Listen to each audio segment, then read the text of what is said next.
Isang pinagpalang araw sa inyong lahat. Tayo po'y magninilay sa salita ng Diyos, ang pinagmumulan ng awa at tawa ng ating buhay, ang salitawa.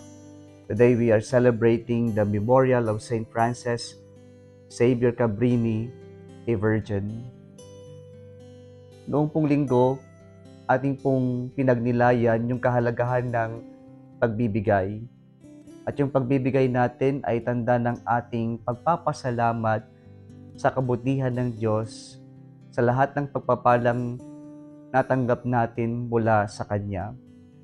Kahapon po, ipinaalala sa atin na ang Diyos ay kailanman hindi magkakautang sa atin at wala tayong karapatan na sabihin na entitled tayo na ibigay ng Diyos yung gusto natin nang dahil lamang tayo ay nagpapakabuti. Mga kapatid, ngayong araw po na ito, pinapaalala sa atin ng Panginoon ang kahalagahan ng gratitude o pagpapasalamat. Narinig natin sa ating kwento ngayon na 10 mga kitongin ang nagmakaawas sa ating Panginoon na sila'y mapagaling.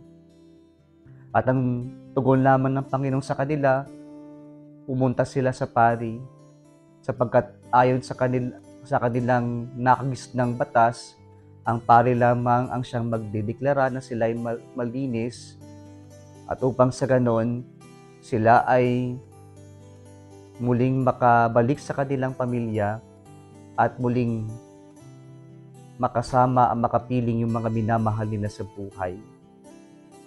At dito po, sa 10 napagaling, isa lamang ang bumalik sa ating Panginoon at ito yung Samaritano.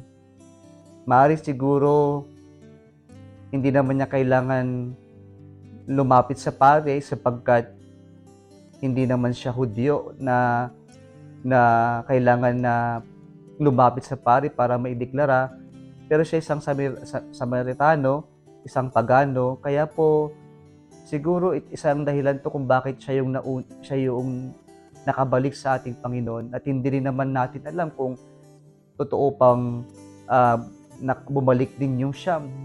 Pero malinaw po sa ating ebanghelyo ngayon yung itinuturo ng ating Panginoong Hesukristo na siya ay naligtas sapagkat sa kanyang pananampalataya, sapagkat siya lamang ang natutong magpasalamat sa Diyos. Mga kapatid, napakahalaga na yung tugon natin sa kabutihan ng Diyos ay pagpapasalamat.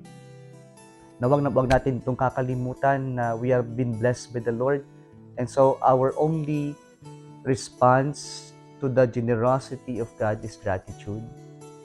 And so today, let us remember not only our God for all the blessings that we have been receiving from Him, but let us also remember people who have been very supportive to us, who have been helping us in life, in good times and in bad.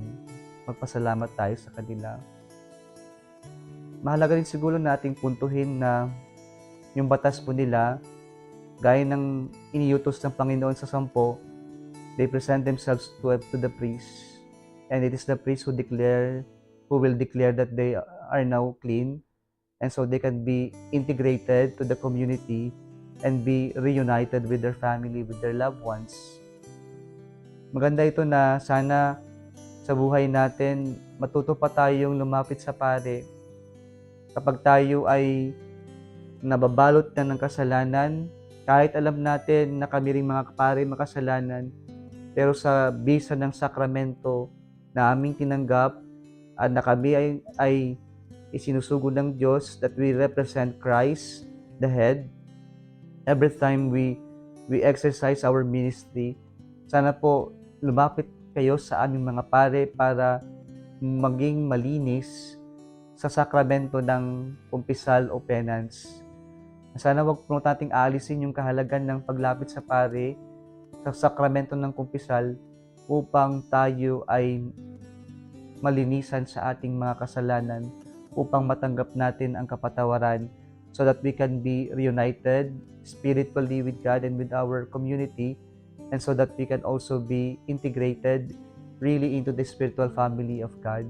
Let us be consistent in asking or receiving the sacrament of penance or confession, lumapit tayo sa hari.